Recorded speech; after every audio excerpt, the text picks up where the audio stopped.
evening, wherever time you're tuning in the program called What's Going on FlintTalkRadio.com. I'm George Moss, the host of the program, and we come on every Monday from 2 o'clock to 3, and we will be followed, I think today, this is the second Monday, I think we'll be followed today by Satori's Black History Corner that comes on at 3:30 and stays around about 4 o'clock. Glad to have you out there in the viewership and the listenership. We are always happy to have you invited as special guests and also any of your friends that want to tune us in, both at the time we do the program live, and if you don't have time to check us out at 2 o'clock during the live feed, then you can also pick us up at your own leisure. We are here for your convenience. And FlintTalkRadio.com. I was told before we started the program today we're doing some outstanding things here at the studio. I was looking around, trying to look at all the changes we're making here. Flowers on the table today. There's a microphone that's in front of me. Cameras rolling and 2 different feeds going on at the same time. I don't know if they're going to throw me out of here or not or start charging me to come inside the studio. I hope not. But who knows with all the changes that we're making around here. And we're doing things upstairs. So we are just trying to get better at what we do here.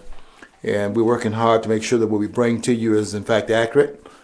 And I'm going to be saying some things today that I don't think anybody else is saying here about a couple of events that are going on. And I think we have to be very true to our calling here at the studio, and that is to say what we know is the truth. And you know, the truth has always had to fight its way into the world. It's never been something that's been applauded once it's been introduced into the world. And I don't think this is going to be any different in terms of what we're saying here about what you're looking at in the news, because I think we have to talk about some other things that's not being mentioned. And I want to talk a little bit more, as we were doing last week, about the Bowie Vidal case. I think we have a lot of things to add to that conversation. And if we have enough time, I'll talk a little bit about some of the other things, too, that we need to talk about where we are with the country economically.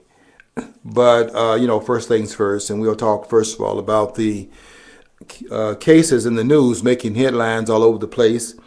I was looking at the Washington Post. I was looking at the Christian Science Monitor this weekend. And what was the other paper? New York Times. And I want to just see where they were putting this story about Bernal Bergdahl on the front page of those 2 papers. And they have the story down here at the middle part and at the bottom of the page, not taking the primary place on the front page of those 2 papers. And already they're beginning to take this down from public viewers as if we have come to the conclusion of this story, when I don't think we've actually even touched upon some of the things that this story needs to be, we need to discuss about the story. Number one, I don't think we've gotten to, first of all, what is the nature of this release that we are looking at? I mean, how did this happen? And what should we define what occurred as being? Because I think what we had here was a jailbreak. And the reason why it's not being the reason not being seen as being a jailbreak is because this is one of the jailbreaks. It won't be the first time this occurred, but it was a jailbreak that was engineered by the government, and therefore it may not be viewed in those terms. But do you remember those cowboy pictures we used to see as kids when they would have the sheriff? They'd be out there holding his rifle across his elbow, and he would be standing up there in front of the mob, and they're saying, "Give us the prisoner," and the sheriff is standing there with his deputy, and maybe he deputized some of the citizens in the town, and is setting against this mob, and is saying that you'll have to come across us in order to get this person released. And sometimes it would happen that way. And sometimes it would be where The sheriff, who would be beholden to the townspeople, have a very bad person that's locked up in the jail, and they're deciding that they'll put up just a passive resistance and won't really resist beyond a certain point. And then when you push past them, then go in there and get him and bring him out and do what you will with him. Sometimes it'll be that, and sometimes it'll be more active than just playing that more passive role. So we have a number of ways in which the persons, they had one episode in Andy Griffin's show, and they had, you remember that one episode they had where Bonnie Fife was going to test out his equipment, had the guys in jail, and they're going to test the equipment out. He put the little audio inside the jail cell, and they're going to find out what these guys who they locked up know, what these guys know. And Bonnie had put a hidden device in the jail cell, and he's gonna test it with Opie, and he got it. And so he had told Andy, "Look, Andy, we got this new equipment put in, and these guys know anything. We're gonna be able to kind of listen to what they're talking about behind our backs about who else is out there and so on." So anyway, the conversation was he had Opie testing it, and Opie was saying, "Don't worry, whatever the guy's name was, we busting out of here." And so Andy Griffin was saying, "We can't hear what they're saying there." So Oprah would repeat it, and finally had to put Oprah up there to the speakers. All right, left to be busted out in a few minutes. and that was just an episode showing you the, I guess it was, you could say it was the Hollywood version of it. Well, sometimes, fiction, reality is stranger than fiction, and sometimes what you have here is, look how left we're going to bust out, and the ones doing the busting out are part of the government apparatus. And what we had here in front of the American people's face was a busting out that occurred, and it occurred with the government involved in the busting out of the prisoners, with Bowie Bergdahl used as the excuse to which they allowed these persons to bust out with government cooperation. Because let's not forget here that these were just not any old persons that was part of the Taliban. These were members of the upper echelons of this terrorist group. And to have those persons released, you couldn't just release them and not have some reason why they're being released and do that in front of the American people, or they'll know it was a bust out. They would know that Lefty was engaging in engineering in a busting out of these prisoners. So how did that happen right in front of the American people's eyes? And I am willing to go on record here saying is that it was a busting out of those 5 Taliban members, but it was to use the excuse of we were doing a patriotic act in order to bring it about.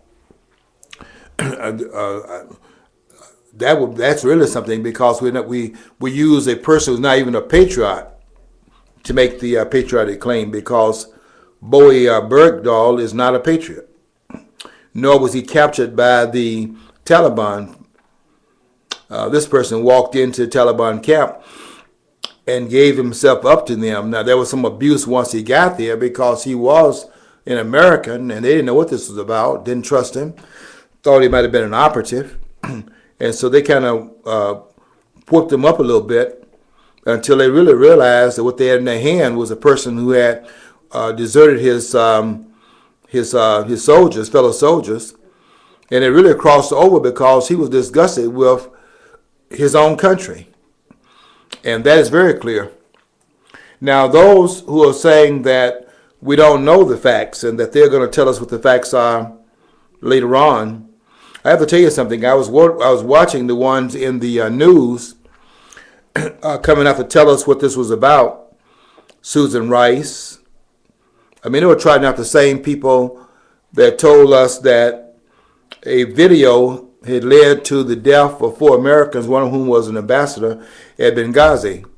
And they tried the same people, Susan Rice, out there giving us what this was all about, telling us that we were looking at a patriot in terms of Boy Bergdahl. And this was therefore a person that they wanted out of the hands of the Taliban because he's in poor medical health. And I watched the video of I watched the video. I didn't see it up when it was going on live, but I did watch it later on in terms of the transfer where they had brought the helicopter that's going to take Bergdahl out of the Taliban camp because they had made a deal to trade him and swap him for 5 of the Taliban, 5 of whom they had named that they wanted out of the Gitmo imprisonment.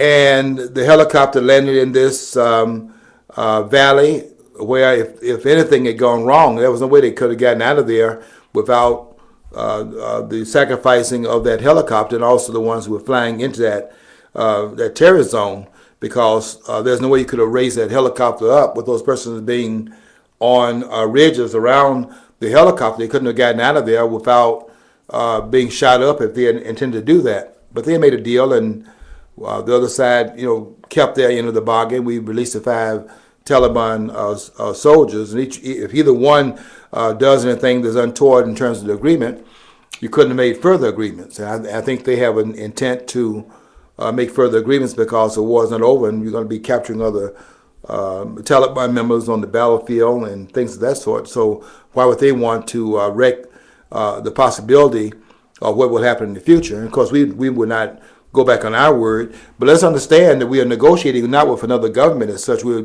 are negotiating with terrorists. We are a government. You would think then negotiation would go on with another government. We weren't negotiating with Qatar, which is where they ended up at. We were negotiating with terrorists who don't represent a government. Qatar took them, but that's because they had to go somewhere, and we certainly could not sending them back to Afghanistan, and then they're back on the battlefield immediately. And how would that go? So they sent them to Qatar, where they have an agreement that they would not go back. They would not go back. They can't leave the country for 1 year. But one of those 5 high-level Taliban members have already said that they're going back to the war front, and it's just a matter of time before they do that. He's already said. I mean, this is like the day after. He's saying that they are going to continue the war against American presence over in Afghanistan, and that's just a matter of time before they begin to reconnect with those soldiers that's on the battlefield, and then going back and confront the U.S. Forces. So that's part of that deal that we made, and we put these people back out there so they can kill more Americans, and they already got American blood on their hands. Well, I'm just making the point here that this was a breakout. I mean, this really was engineered by the American government. I don't think this was something that just came up in the last week or so. This has been going on. This has been in the mix for at least since 2012. I think it goes back 2 years ago.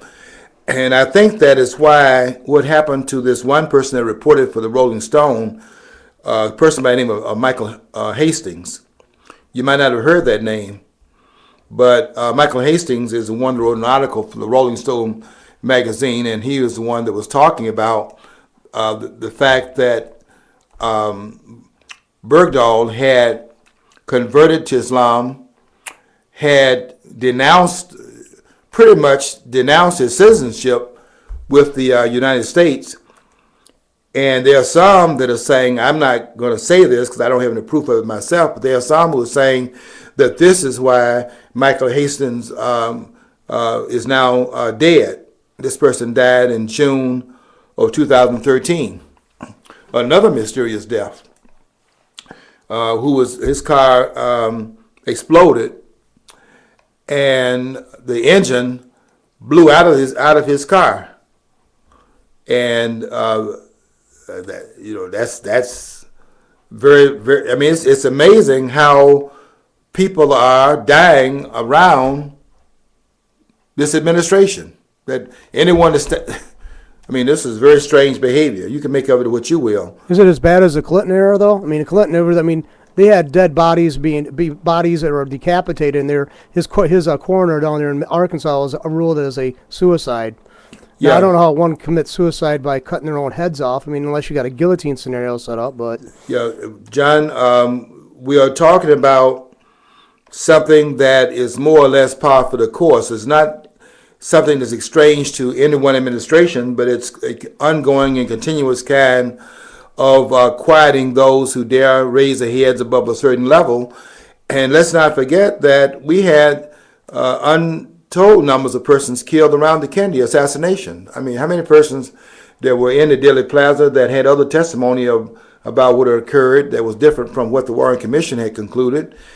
And those persons were falling by the wayside like it was going out of style. I mean, they looked at the computerization of that in terms of what are the probabilities of all these persons that have some extenuating information that would not prove the conclusion that one bullet could have done the things they said that magic bullet did that was supposedly fired from the back and up above the president's head in the Dealey Plaza on the 6th floor of the school depository where Oswald was supposed to have been perched, and fired this one bullet that did so many things that no bullet has ever done that before or since. That bullet traveled from right to left above the president, was able to hit the president in the back area, exiting out of his throat. Had to pause for 1.2 seconds or so in midair, change its direction after hitting bone both in the back of the president and in front of the president's neck area in the trachea region, change its course, move back to the right, then go downward, hitting in the back of Connolly, exiting out of his third or fourth rib, and then lodging into his wrist and being pristine after hitting and creating 7 different, injuries. I mean, that people didn't see that, and given that story was not what they were reporting, those persons began to fall to the wayside also. My point is just that I don't think I see anything different here than I've seen in other cases, and nothing is new in terms of what has occurred in the past. And you were talking about Clinton, Johnson, about what happened in the Clinton administration, but this is an ongoing type of thing. And those of you who think that this the issue was the drones, and I saw the TV programs talking about the president is legitimizing use of drones and killing Americans without going before the court, and this is not due process of law. I don't think that we're looking at something that's strange. I mean, it's strange in the sense that we have this view of the government being this institution that believes in the things the American people believe in. We believe in due process of law. We believe in the Constitution of the United States. But let's not import that belief and that view of this country to those who are running it, because the views are not congruent, and what we believe about our government is not congruent with the evidence of what the government is in fact doing. So I think we have to look at this more carefully than we're doing right now, because there are some things that are happening that we got to pay attention to, because some of it is just simply fundamentally against the canons of the law, and also against the things that are inside the Constitution. Let's just go back to one part of the legality of it in terms of the members of Congress who were apprised of what the president had done after the release of these 5 mujahideen warriors. Once they've been released, then the president decides he's going to call the Senate in, and John McCain and 99 others are now going to tell them what the facts were after the release had occurred. So they're now satisfied that the president did in fact inform them. Now forget the fact the law was the president signed in 2013, December 2013, as part of the NDAA, the National Defense Authorization Act. The president had agreed that any release of those persons at Guantanamo Bay would, in fact, only be released by giving the members of Congress a 30-day notice that the president is going to release these bandits. I didn't have it last week, but I brought it this week. I brought the Constitution with me today because I wanted to read specifically what it says in the last part of Article 1, Section 8, Clause 11. I wanted to read that. And I want to ask you out there in the listenership and in the viewership if you think that there's any authorization in the Constitution for Congress, number one, to pass off its constitutional responsibility to the president. Because here's what the Constitution authorizes the Congress to do. And you just ask yourself, number one, and while they try to say, well, he didn't tell us what that he's going to do this. This is what all the Republicans are now saying. The president did this without authorization. Well, let's look at what they authorized the president to do and see if they have the authority to do that. Here's what it says in Article 1, Section 8, Clause 11. It says, Congress has the power to declare war, which is the last time that the country declared war, by the way, was December the 8th of 1941. You know, Pearl Harbor was bombed December the 7th, 1941. So Roosevelt, understanding the Constitution, understood he could not just simply go and start bombing, declaring war on anybody.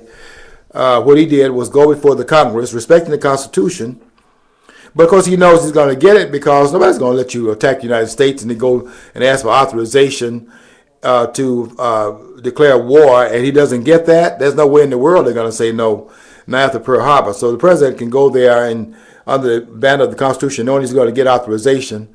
So we declare war against Japan by the president going to Congress asking for authorization. So on the 8th of December, after Pearl Harbor had been attacked December the 7th, goes and asks for authorization of the Congress. The president then asks Congress to authorize a declaration of war against Japan because they had, in fact, attacked the United States through its attack on Pearl Harbor. And so the president goes and asks for this declaration of war under Article 1, Section 8, Clause 11. And that part of the Constitution says the following.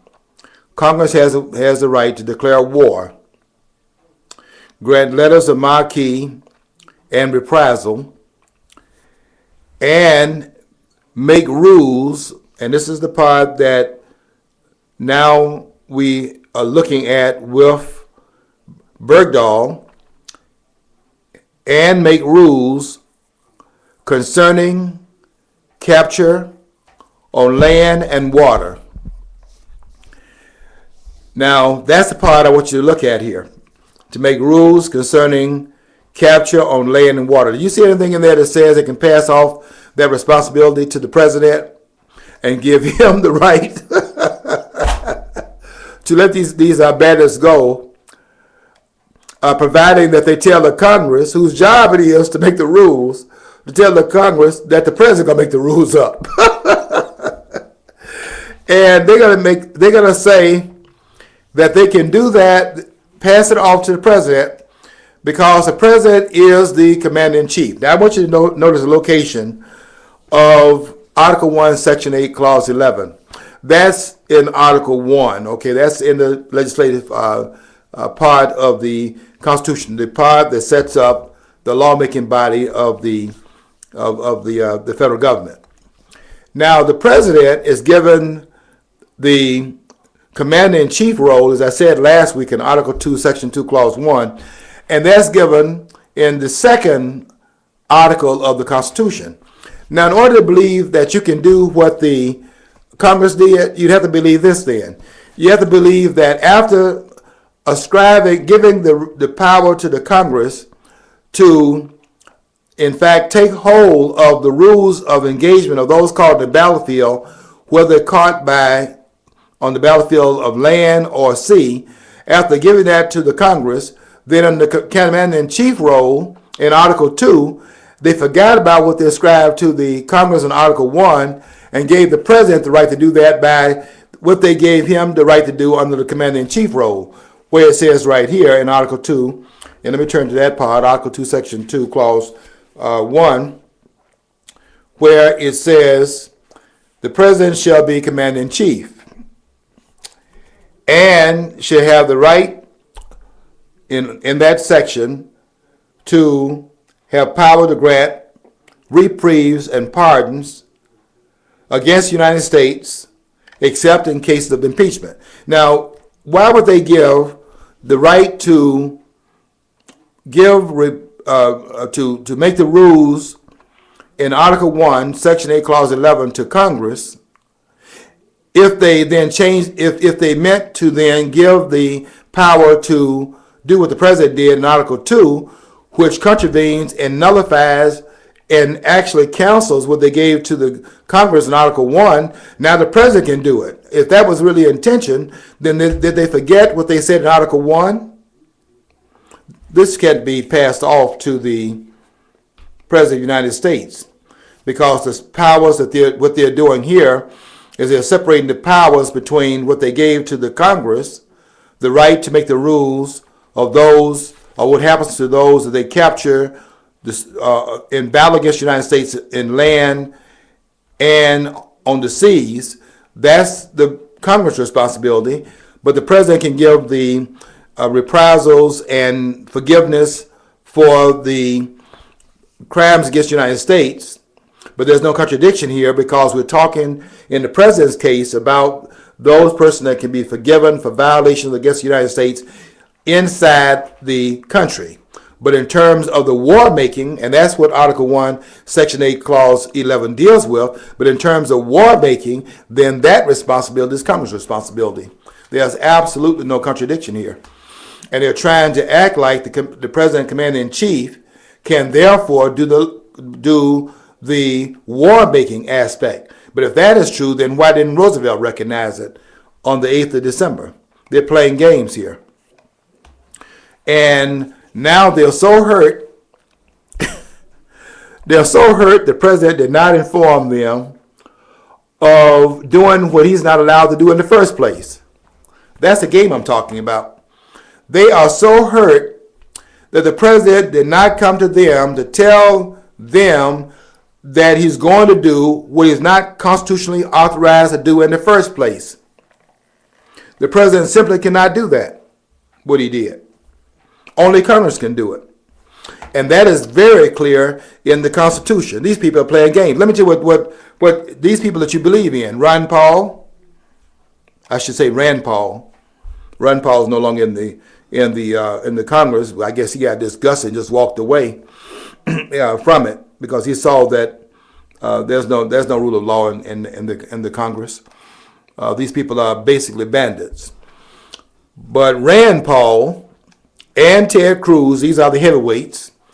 You know, Ted Cruz, the one that stood in front of the American people and filibustered in the Senate for 20 some odd hours because he didn't want Congress to go forward with Obamacare, and they're going to filibuster this law,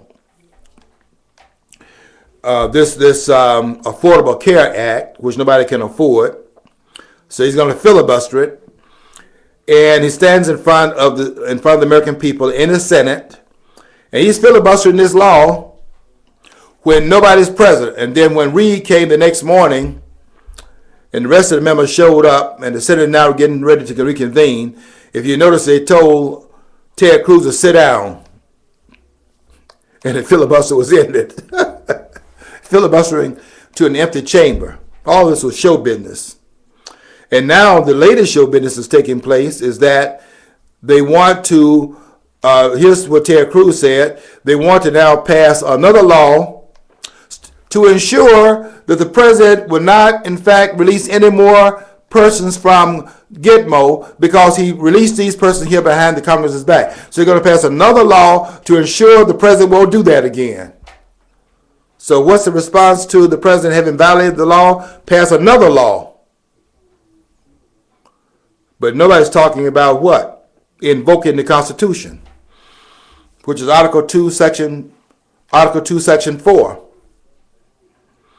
which is if the president violates a law, which he was commanded by the law, not by the Constitution, but they sign a law into existence, that the president would in fact inform the Congress of changing anyone from Gitmo, because that's not the president's responsibility. It's a violation of the separation of powers.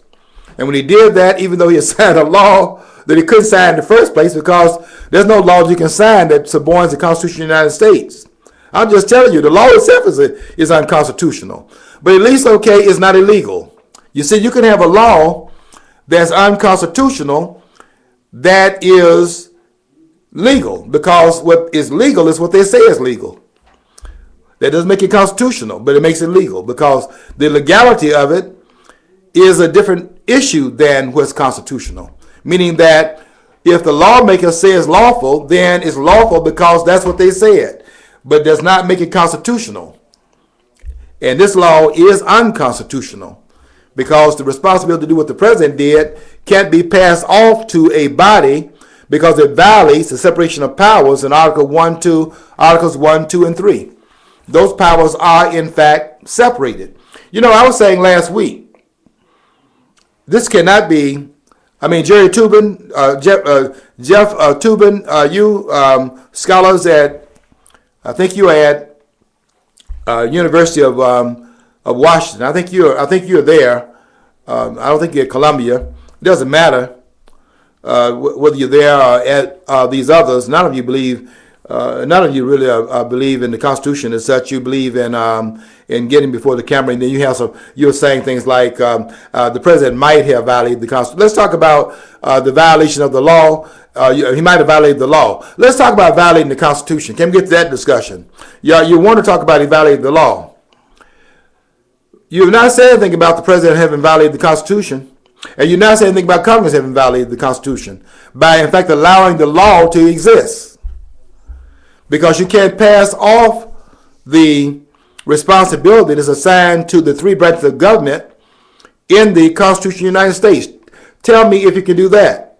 That a constitutionally granted authority in the Constitution can be passed off to another branch of government when the three branches set up in Articles 1, 2, and 3 are designed to separate the powers so that each branch of government can check on the other branch. It's called the check and balance system. You can't subordinate that in the Constitution. Is that right? So you talk about the violation of the law. Let's talk about the more basic problem we have here. The Constitution has been violated, but if you do that, then what Jeffrey Toobin knows is that we have to now talk about the next phase of the violation. Because once you violate the Constitution, you got to talk about the remedy when that violation occurs. And that's in Article 2, Section 4 of the Constitution, which is the impeachment process. This president has to be impeached in order to stop him from doing what he's doing in terms of fundamentally transforming this nation. And that's why they're not bringing the issue up of the violation of the Constitution, because they agree in the fundamental transformation that's taking place in this country. Because what this president is doing is that he is now bringing about the progressive agenda holistically. That's why some of them are saying that this president is doing what Richard Nixon only wished he could have done. Remember that one thing they had in the movie about Richard Nixon, where they were saying that the president violated the law, and they have Nixon saying that any violation by the president is not a violation of the law. Because what I'm saying is that when the president does it, it is not a violation of the law, because the president, you see, can't violate the law, is the idea. Well, they don't disagree with that. They disagree with it with Richard Nixon, because they didn't like Richard Nixon's politics, because Richard Nixon was on the right most of the time. But a lot of times he's over there to the left as well, because he also believed in growing the size of government. But which of the presidents that we had that have not believed in that? Ever since we have had in the aftermath of George Washington, every president has grown government to an extent, some more so than others. But this extraterritorial power that they have granted to themselves, no person has ever said they didn't have the right to accumulate more power that's actually offered to them based upon the restrictions placed upon their power by the Constitution. And they've all grown it as a result of that. So has the Supreme Court. And we're at the precipice right now.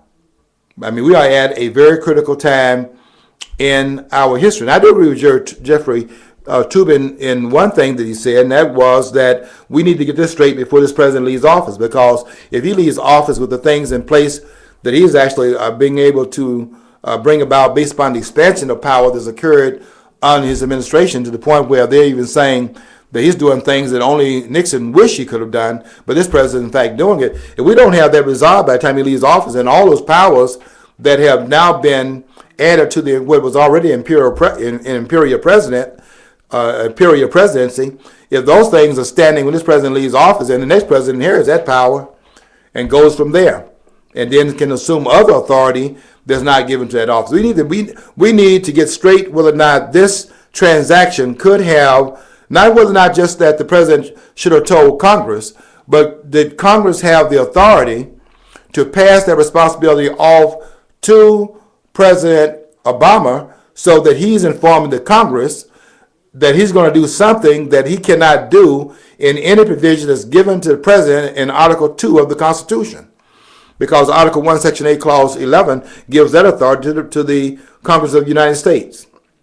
Well, can they pass it off is the question.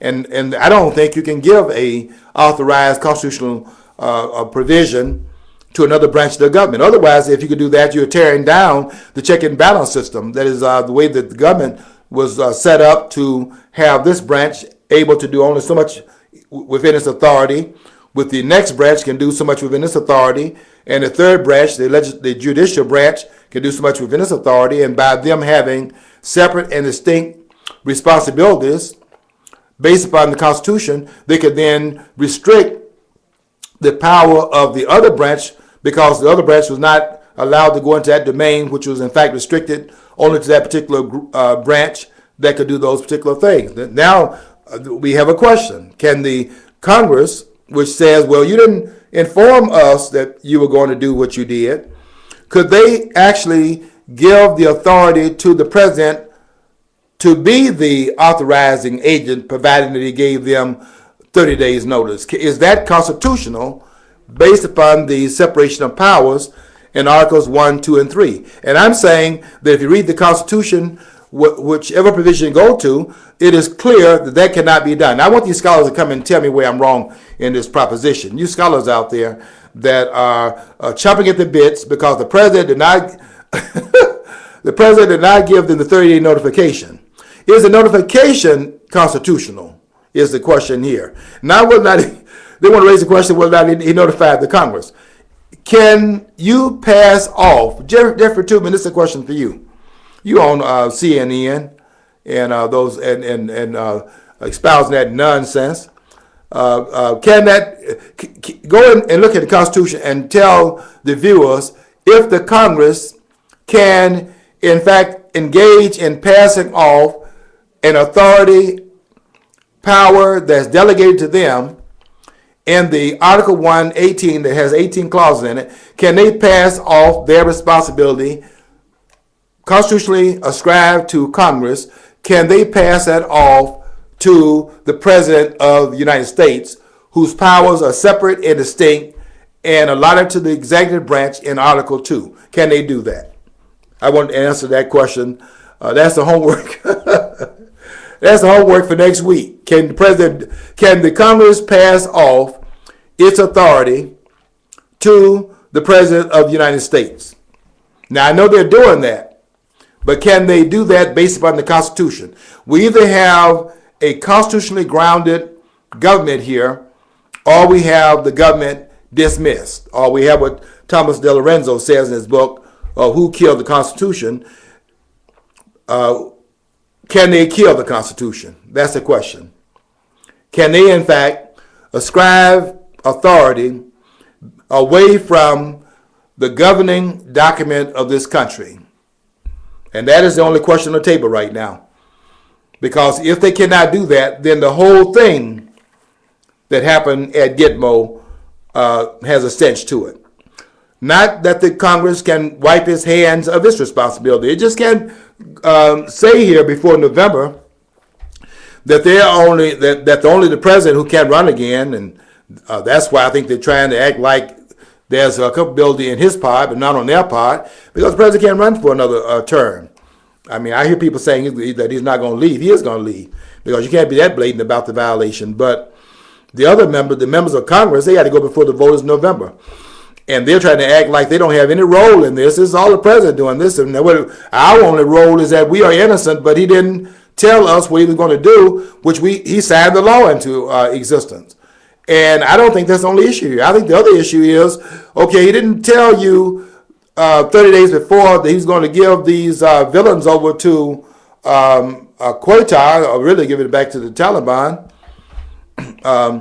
But that's not the only issue here. The issue is Congress having allowed the president to sign a bill that was passed by the Congress to give the president authority that the Congress had no right to pass off to the president. You can't do that because the Constitution has given that authority to the Congress of the United States. Can you pass off? This is a question I want these scholars to answer. Can a constitutionally ascribed role played by one of the three branches of government, can they pass it off to the President of the United States? Nothing else is germane in this conversation until that question is answered. Everything else is a distraction. Can the Congress do what it did?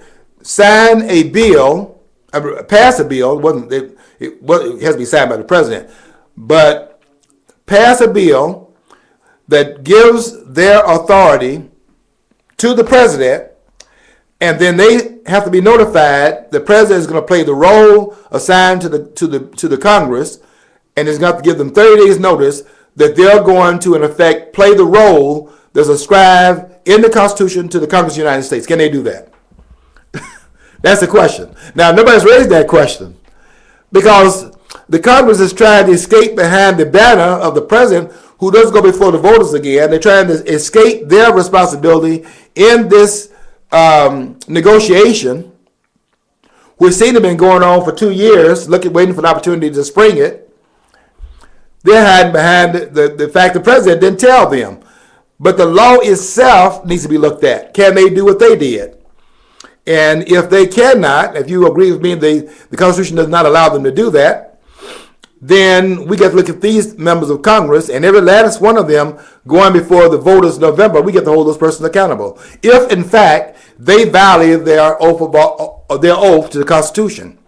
You know, all the members of Congress, you know it as well as I do, they are installed in their congressional posts on the 3rd of January the 3rd of January in 2015. The president next president will be given his oath of office, installed in there after the Congress will be on the 20th of January of 2017. That'd be when we inaugurate the next president. He'll take his oath to the Constitution as well. That's right before the violation will occur of their oath of office. But the next Congress will be installed in 2015. You know, we got an election coming up in November of this year. But they'll be installed in their office on the 3rd of January of 2015 by the Constitution. And when they take the oath of office, they swear fidelity to the Constitution.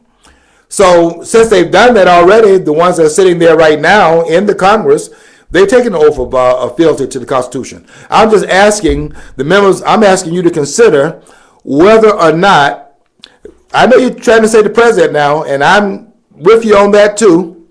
I'm not invoking any innocence on the part of the president. This president knew he couldn't get the authorization by the Congress. That's why he didn't go to him. Because they couldn't afford to give him that authorization, let you see them involved in that process. But now they're trying to act like the only issue is they weren't told. Okay, I'm saying, okay, that's an issue. You weren't told. But that's not the only issue here. That's the issue you're talking about.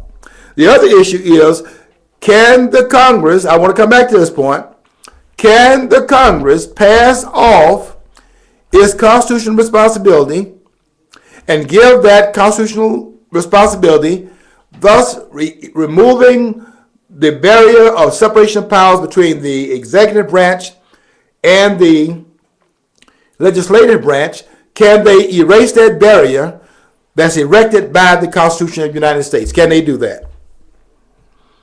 If they cannot do that, then the violation of the canon of law is bigger than the President of the United States. That's what I'm saying here. And they want to make it look like it's only about the fact they weren't told. That is one problem. The other problem is even bigger. Can the Congress do what it did in 2013 and assign that responsibility to the President of the United States? Because if they don't do that, this doesn't happen in the first place. And that's the issue that we must deal with first. And I'm not at all impressed with Ted Cruz and all the rest of these persons just hustling us and distracting us, talking about they're going to pass another law. I guess he said he's going to introduce a bill as early as today. Don't know if he's done that or not.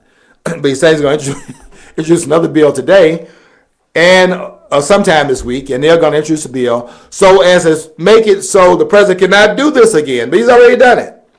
So we're going to pass another law and make sure he doesn't violate that law. But he's violated the law they already have in the book. And then Rand Paul and this other guy, the one down there in South Carolina, that's this guy that we thought was, I thought this guy really was a stand-up politician. Well, I couldn't say stand-up politician. I thought he was a stand-up conservative. Politicians are stand-up politicians. I thought this guy was fairly, fairly honest. I'm talking about South Carolina, the senator down there. What's his name? He's in a dog fight down there in Lindsey Graham, who's in a dog fight for his seat down there in South Carolina. The Tea Party is opposing him, and there seems to be some movement away from his candidacy. I think this should be critical to analyzing whether or not he's fit to serve office anymore. He says this in front of the American people and said it with a straight face. He said that if the president does this again,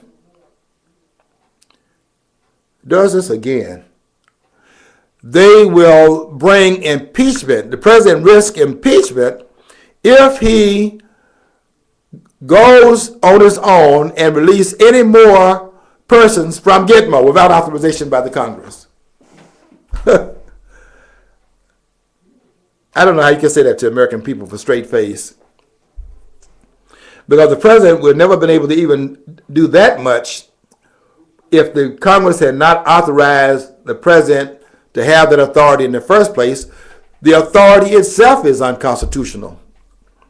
And so Graham is hiding himself behind, well, the next time it happens, it didn't have to happen the next time. The president is not allowed to violate the Constitution, and then if he signs his name to a law into existence, he's not allowed to change that and not be held accountable for it. And the Constitution assigns how you will hold the president accountable for his action, because the Article 2, Section 4 says the president and the vice president. It says the president, the vice president, and all civil officers of the United States. And what that means is that it does not speak to the ones who violate strictures of state laws. That will be handled by the states. But in terms of civil officers, that's the federal government there. So it says the president, vice president, and all civil officers of the United States shall be removed from office on impeachment for and conviction of treason, bribery, and other high crimes and misdemeanors. The president can be dismissed from office even for committing a misdemeanor because of the high level of office the president holds. So the question is whether or not releasing high officials who have been at war with the American government and with the United States of America, releasing those prisoners without authorization, is that a high crime, or is it at least a misdemeanor where the president has violated the law to that level, and therefore it says the president, vice president, and all civil officers shall be impeached for, and if convicted on the impeachment charges, shall be removed from office, should that happen in this case. And I say the case is absolutely clear that impeachment must be brought against this president, not for the next violation, Lindsey Graham, but for this violation. And anyone saying anything different, we're going to do it next time. We're going to pass another law. These persons are doing nothing but playing games because they have to go before the voters. Lindsey Graham goes before the voters in November. I don't think Cruz is up, but you know what? Really, let's be honest here. All of them have got to go, and we've got to. We're not going to do it, but we got to start over again. Is what it amounts to, because the corruption in Congress is too deeply embedded for anything to really change in Washington. And I wrote this in my post today, by the way, in case you want to read what I was writing. I wrote 10 different things that I think are absolutely true about where we are now in this country. It's going to take really a reset of the American political system for us to get into changes in Washington. And you can forget this stuff about going from one party to the other. Both parties are corrupt, and nothing is going to change by going from one party to the other party. In fact, the only way you're going to actually have any chance of holding government down to an extent is to have a divided government. And that's why I called today in my post for anyone that's saying they're going to work across the aisle. Look, anyone that tells us in running for office that they're going to work across the aisle, defeat him immediately, or her. Some women are talking that crazy. Anybody telling us in running for office that they're going to go into Congress and work across the aisle, anyone that says that, defeat that person immediately. We don't want them working across the aisle. We want the government to be divided. Did you notice that you got Obamacare? It's not known as that name. It's known as the Affordable Care Act, because they want the government, they want insurance to be affordable, and they care so deeply for us. And so they passed an Affordable Care Act, just like they passed the Patriot Act, because they're patriots. You see, these people care about the country, and they care about us, each one of us, want our care to be affordable. Now, forget the fact that it made it more costly. But they care, and so they passed the Affordable Care Act because of their wonderful, feelings toward us. They care about the poor also. They want to raise the minimum wage because they care about the poor. Now, the way they show their care, they're going to raise the minimum wage and lay the poor off because the minimum wage will cause for greater unemployment. But they're not. Their intent is to care for us, although the policies are hurting us, hurting the poor. But it's out of a caringness that they are doing these things. And this is another indication of it. They are going to pass another law. They're going to prohibit the president from doing this again. And, don't do that anymore, because if you do it again, we are going to have to bring about what the Constitution requires us to do in this case. We're not going to do it in this case. We're going to do it in the next case. But next time it happens, we're going to invoke the Constitution. But it doesn't apply right now. And that's what they're telling the American people. And we've got to respond to it, at least to the extent that we can, although we got to stop believing that things are going to change by going from one party to another. But we can, in fact, punish those who, in fact, get in front of our face and insult us, because that's what they're doing right now. We're being insulted by the leaders in Washington, D.C., who and our soldiers are being insulted, because if they're worried about the health of Bergdahl, then why aren't they worried about the 43 or so soldiers that have died waiting for care from the Veterans Administration?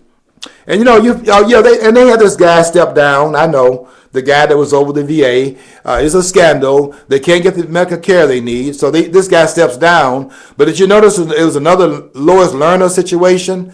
He's getting ready to retire anyway, and so his stepping down just allows him to use his sick time.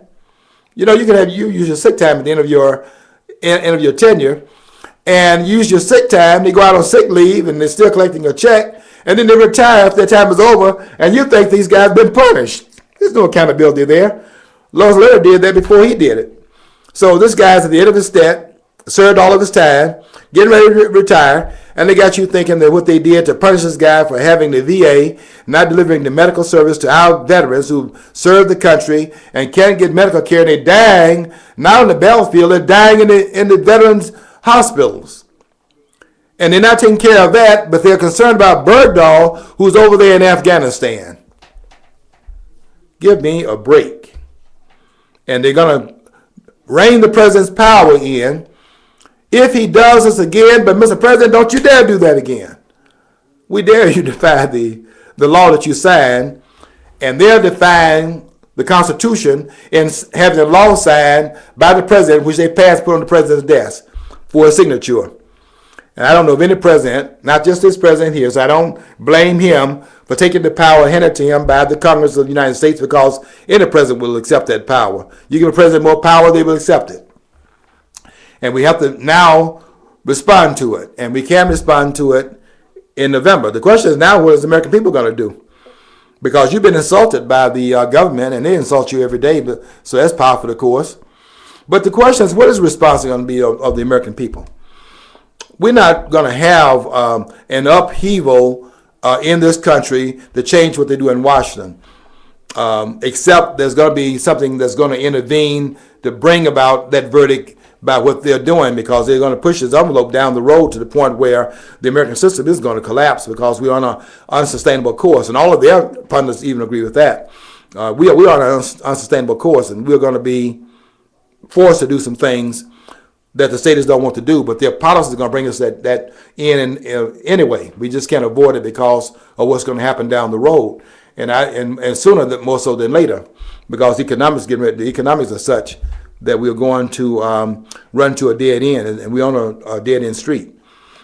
But in the meantime, we need to hold our representatives accountable, because we cannot avoid responding, and we can't avoid it, but we need to respond to what they've done here.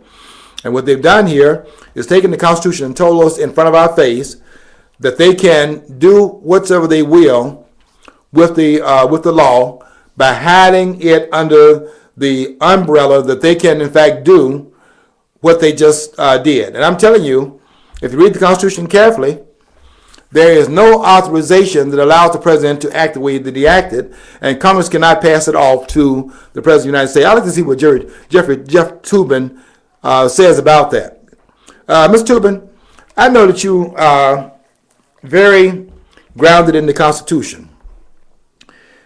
I would like to have you answer on CNN if the Congress can pass off this authority. So let's go beyond that the president, as you said, might have violated the law. Let's get past that discussion. I even want to discuss that.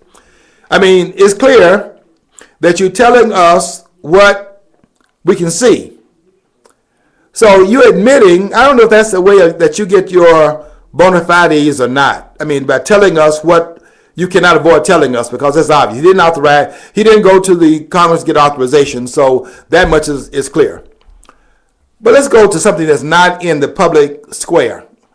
The public is not being told that it may well be that the law itself that the president violated, it may well be that the law itself should not be able to stand in the first place. And there's a bigger question, therefore, on the table.